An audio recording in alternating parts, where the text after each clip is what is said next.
Lahat naman tayo may sariling diskarte pagdating sa trabaho o sa negosyo, sa pera o kahit sa simpleng pang-araw-araw na problema. We know how to figure things out. Minsan nga, sa sobrang talino natin, kahit sa kalokohan o sa pag-iisip ng shortcuts, gamit na gamit natin ang ating katalinuhan. Pero what if i-apply natin yung same diskarte na yun for our faith at sa paggawa ng mabuti? Tulungan niyo po akong maibenta ang kabayo ko si Horsey. Promise Lord, yung kalahati na kikitain ko, idodonate ko po dito sa simbahan. 50-50 po tayo Lord. Horsey, pasensya ka na ha. Kailangan na kita ibenta. Alam mo, yung kikitain ko, kalahati nun, idodonate ko sa simbahan. Pero naisip ko, kapag ginawa ko yun, maliit na yung kikitain ko. Mabuti pa, ibenta ko na rin tong manok kasama mo. Bili na po kayo! Bili na po kayo! Kabayo at manok! 50,000 pesos sa manok? 10 pesos sa kabayo? Bilhin ko na yung kabayo. Saglit lang ho, package po kasi yan. Pabibili nyo lang po yung kabayo ng 10 piso kung bibilihin nyo rin po kasama yung manok na nagkakahalaga ng 50,000 pesos. Napakatalino mo ha. Yung presyo ng kabayo nilagay mo sa manok para mabenta mo parehas. Mga diskarte ka ha. Sige, bilhin ko na rin yung manok dahil kailangan ko na rin na magkaroon ng kabayo ngayon. Lord, thank you. Nakabenta na po ako at kumita po ako ng 50,010 pesos.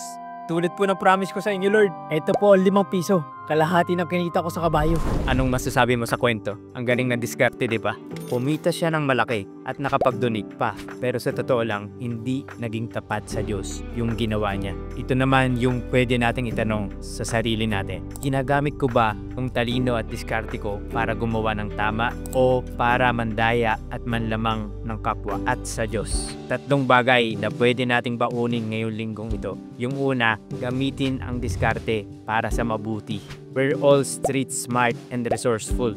Ginagamit natin yan para umasenso, maghanap buhay, at solusyonan yung mga problema. Pero sana, gamitin din natin yung sing talino sa pagtulong sa kabutihan at sa pagkakawanggawa. If we are wise in business, let's be wise din in kindness. Pangalawa, pahalagahan ang tao kaysa pera. Madaling masira ang relasyon dahil sa pera. Pero lagi nating tandaan, ang tunay na yaman dito sa mundong ito ay hindi pera, kundi ang ating kapwa. Hindi mo naman mai-experience ang pag-ibig ng Diyos sa material na bagay. Mas mararamdaman mo siya kung nanggagaling ito sa ibang tao. Dahil ang tao ay mas mahalaga sa anumang halaga. At ang huli, kumilos sa yon, huwag bukas. Yung unjust steward sa Luke chapter 16 verse 1 to 13. Mabilis siyang kumilos nung dumating yung problema. Hindi siya nagantay ng bukas. Same with us. Kung alam mo na may kailangan kang ayusin, whether sa relasyon mo kay Lord, sa pamilya o sa sarili mong habit, huwag ka na maghintay ng krisis para magising ka. Simulan mo na ngayon.